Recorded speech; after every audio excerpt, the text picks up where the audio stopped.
that is very exciting and epic. In this story, Jesus has sent his disciples out on a boat.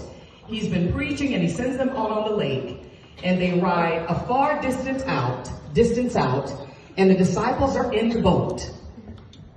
And while the disciples are in the boat, Jesus, early in the morning, decides to walk out there on water to meet his disciples.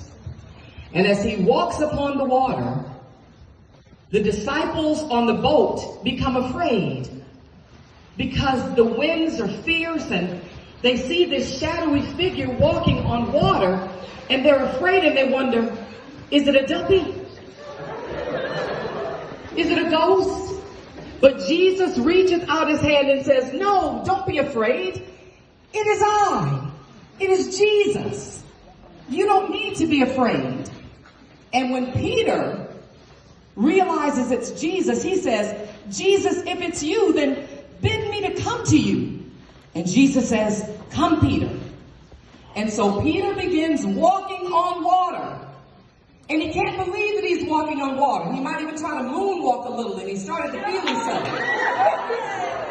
Might even have tried the electric slide, though there wasn't electricity yet. But as Peter is walking on the water, he forgets to look at Jesus, and the water begins to overtake him.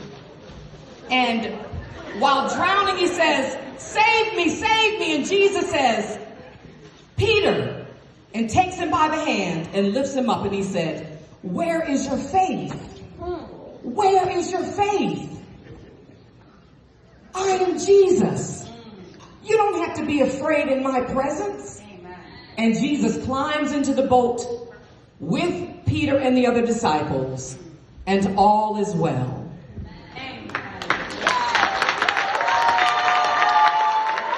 And the moral of this story is never take your eyes off Jesus.